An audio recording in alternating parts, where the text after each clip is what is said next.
What's going on, everybody? Welcome back to the Uncaged podcast. If you don't know, this channel is all about the journey to the top 1%, and it's about getting there by becoming 1% better daily. So obviously things look a little different if you've been following this channel for any amount of time.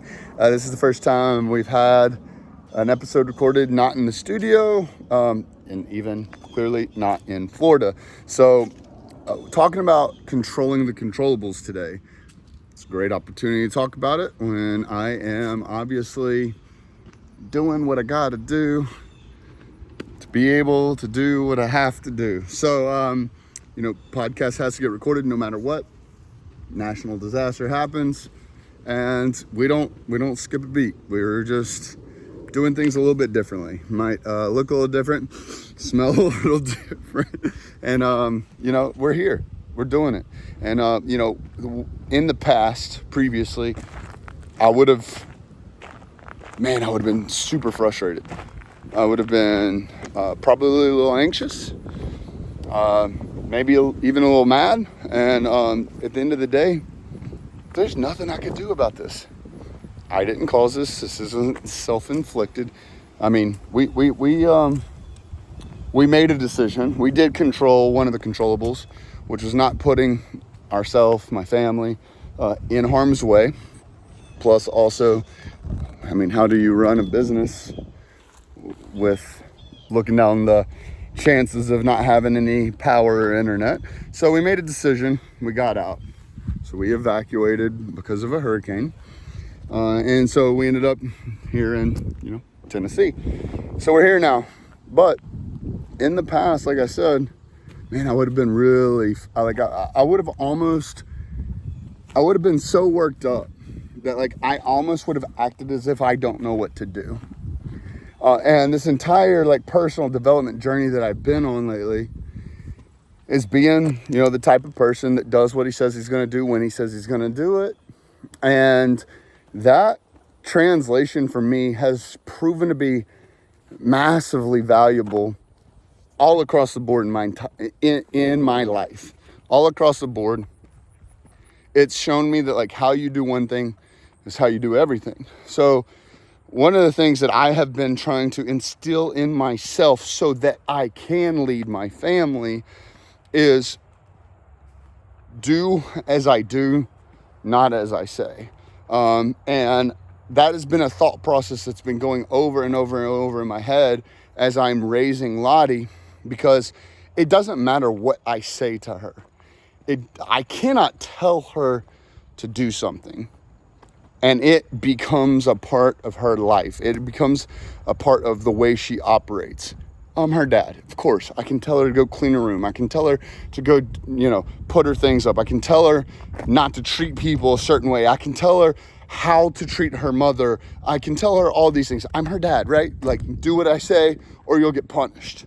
But that never gets to the true core of how and or why someone continues that characteristic or continues that skill set or that whatever it is on in their life. That does not necessarily mean that is going to be ingrained in the way that they operate. Whereas I'm trying to raise a child that is going to operate differently. And it's a very elementary way of talking about it, about parenting. But it goes through, and recording a podcast, not in your studio or whatever the case is. But it goes into how we do everything. And so for me, I've been really, really focused on, sorry, I'm trying to get this set up so it looks a little bit better. I've been really trying to focus on leading with my actions and not my words. And through that, it has helped me in my life personally become better, because with Lottie, there's things that happen with her that she can't control. But who does Lottie control? She controls herself, right? She's 5 years old at the time of this recording. And so she's at a very impressionable age.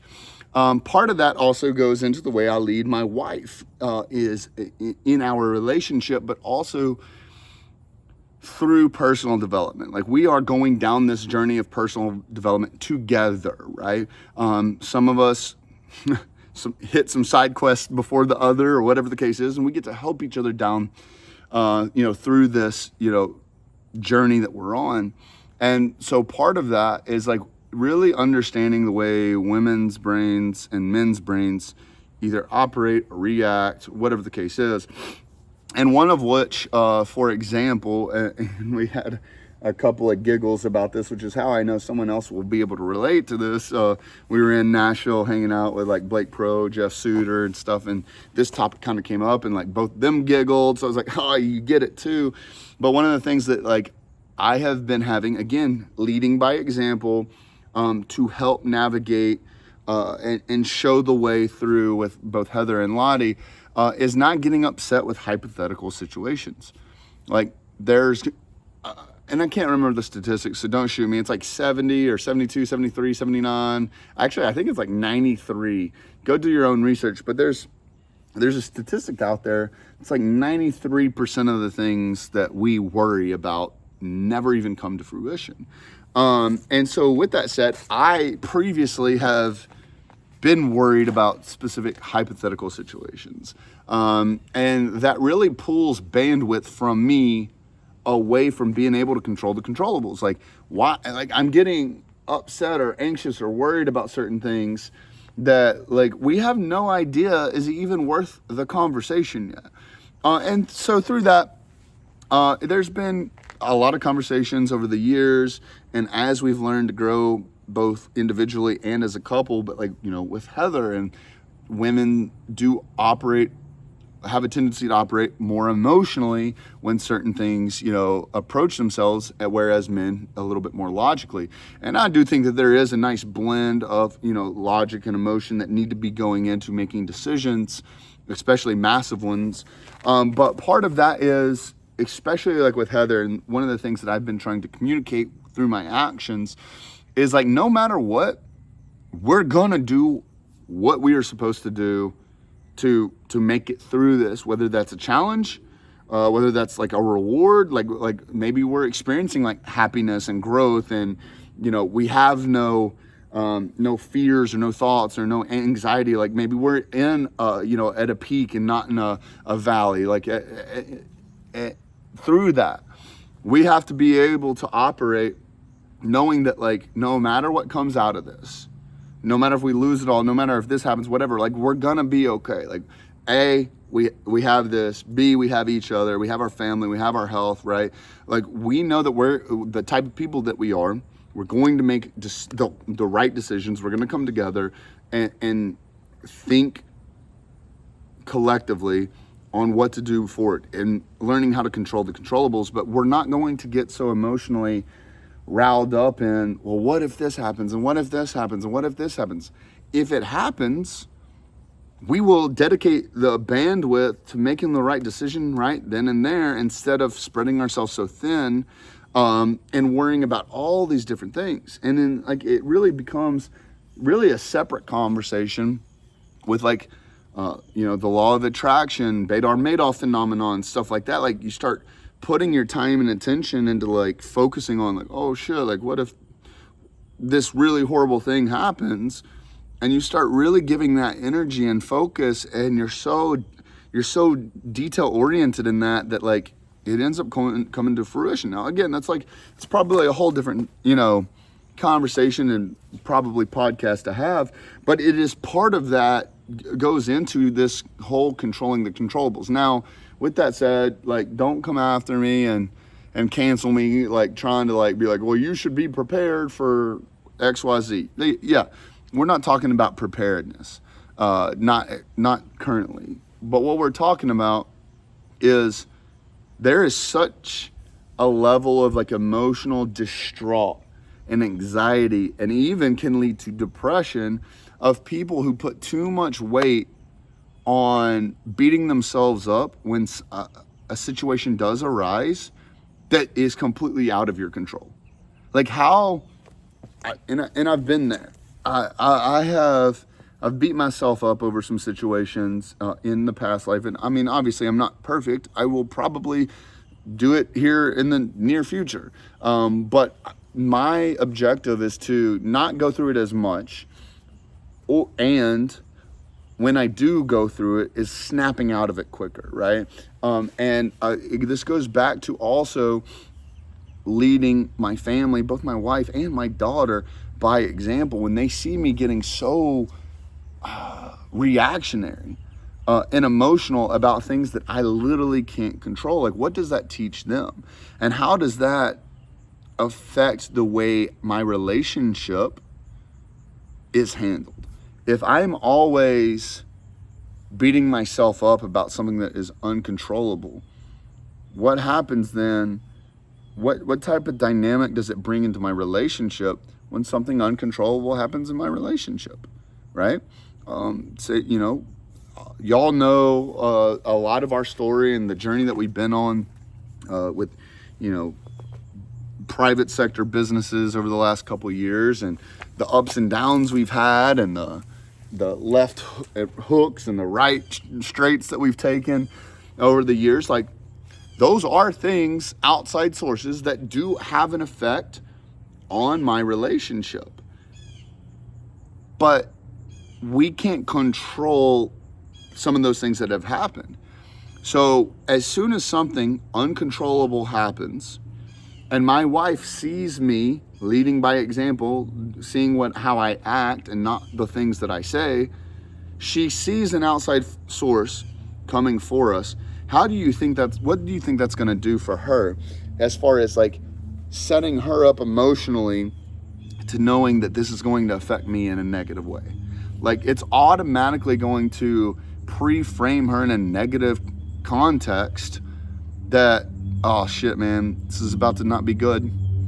Whereas if she sees me leading by example and practicing what I preach, when an outside source affects us, she's like, Daddy got this.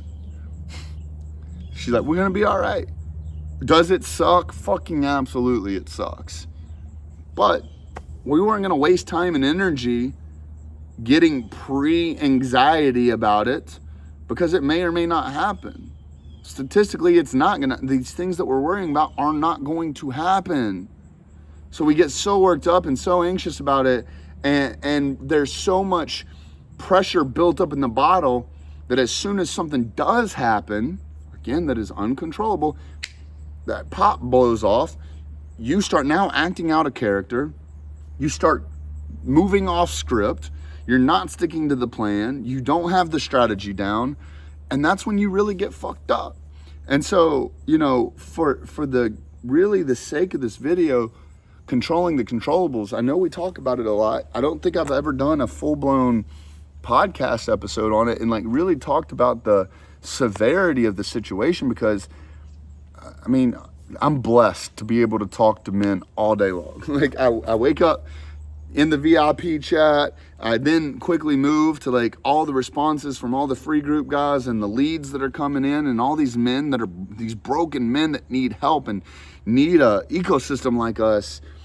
And you know, all the way throughout my day, it's, you know, DMs, it's phone calls, it's whatever, podcasts, it's whether it's, you know, our podcast, whether it's a guest podcast, whether it's prepping for a speech, for an event that I'm doing, like whatever. Like, I'm blessed to be able to talk to men all day long, which gives me a lot of the feedback and understanding of like what a lot of people are going through.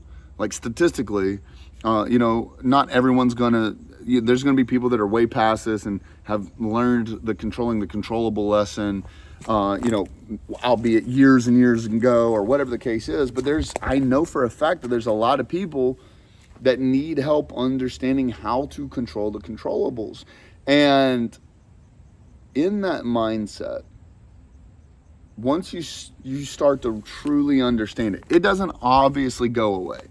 The thing is when we go through this stuff, and especially down the personal development path, like, I don't want to say negative things don't affect you, but they affect you differently. I'm not saying you're going to get excited about them, but going back to what I was saying earlier, like, when a situation, you know, happens, my wife and I, We know that we're the type of people that we're going to make the best, most educated decision on how to move forward and the most positive outcome or choice that we can make, and we're going to stick to it. It might not be the easiest route, like it might be pretty fucking difficult, but we know that that's the right thing to do. That is the right path. That is the right choice to make. That is what, based on us and our family core values and who we are as people individually and collectively, and the way we lead our relationship and the way we lead our marriage and the way we lead our daughter, we know we're going to make the right decision, right? And so when we know that, when these situations approach, again, uncontrollable, the one thing we can control is the way we operate and the way we react and the way we respond, rather, instead of react, is we know we're going to make the right decision. We know we are going to collectively make the decision that we think is best. Full transparency, we might make the wrong decision. Then we have a whole different conversation we have to have on how to pivot, how to get back on track, how to stay focused, whatever the case is.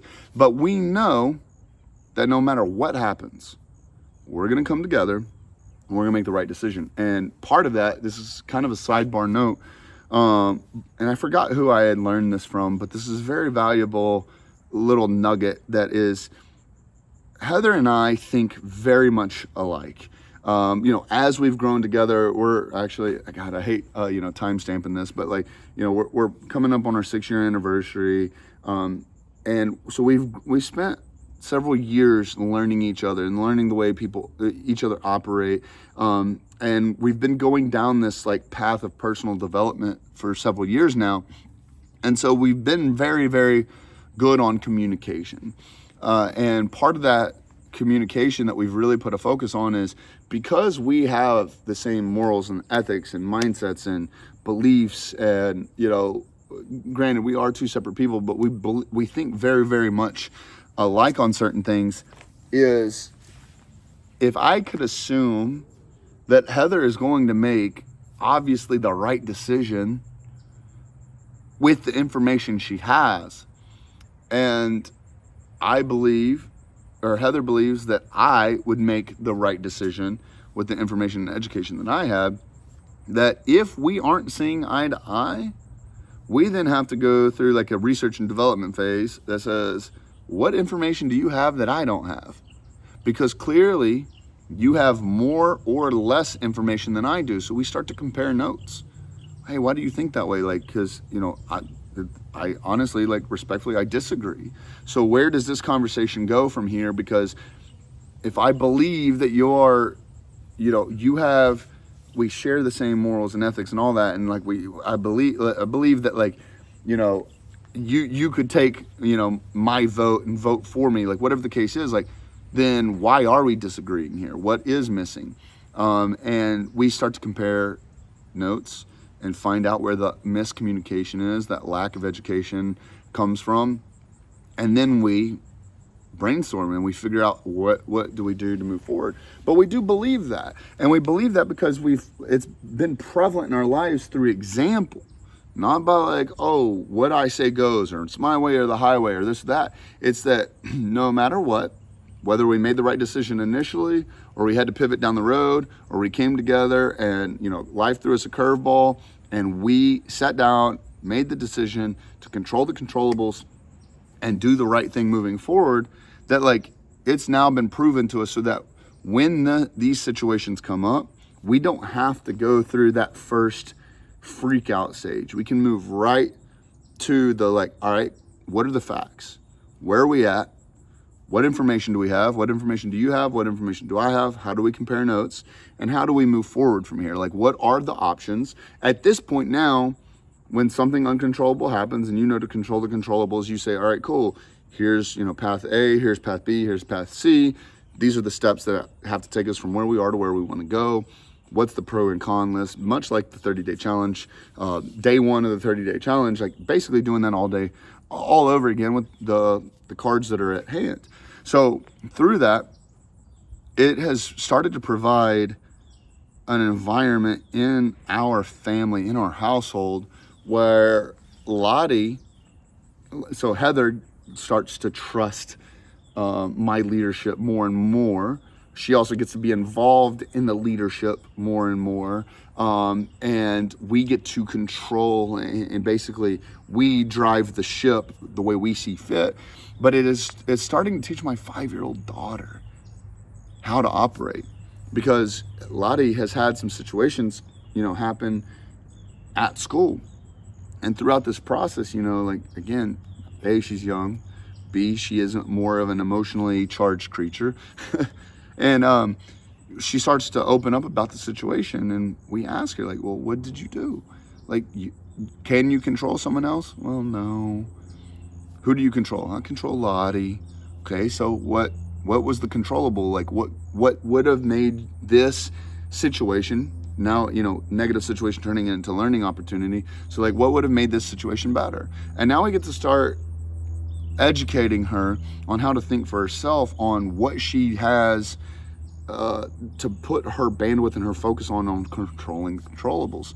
So, for me, man, it's been a lifelong journey to get to where we are today, in personal development, and going down this route of just learning how to be a better version of myself. And part of that is understanding, like, one of the biggest shortcomings I had and the biggest downfalls when it came to making, like, real legitimate decisions is I would pre-frame the situation with all the negative hypotheticals. Like, in my mind, I thought I was doing the right thing. Like, if you stay ready, you ain't got to get ready kind of situation. Like, that's fine. You can have your options and some of these things in the back of your head. But the main two, like, takeaways from this is, at the end of the day, you only have so much bandwidth. Like, you can, if you are thinking about one of the negative outcomes of something or situations that, again, is hypothetical, you literally cannot be thinking about the positive. What if the good came out of it? What if something positive were to happen? What am I going to do? What could I do to best prepare so that I don't have to put myself in a situation where something uncontrollable could happen? How do you remove yourself from the environment? How do you remove yourself from the temptation? How do you remove yourself from that even being a conversation? What is it that you could have done to do that? So now we're focused on the positive, not the negative. Now we're focused on controllable situations instead of uncontrollable. Now we're focused on what we can do instead of something that's hypothetical of what if. So, like, throughout this process, I promise you, as a man, it's going to make your life twofold better. It's going to make you more confident in your decision-making skills, because you know that there's literally nothing. It is literally called uncontrollable. There's nothing you can do about it. But your confidence starts to build up, because you know that, like, when something happens that you can't control, you're going to do the right thing. You're going to do whatever it is within your power to make it right and to be the fucking man that you need to be. Your confidence starts to build in that.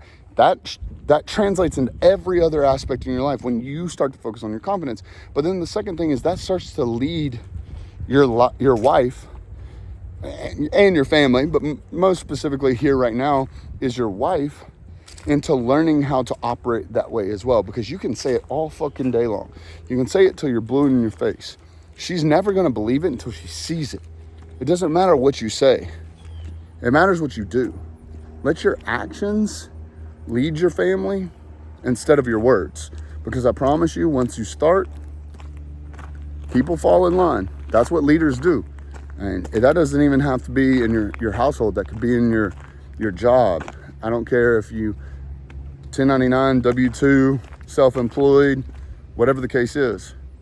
People do what they see. They don't do what they're told. So, I don't know who needed to hear this. Obviously, I had to.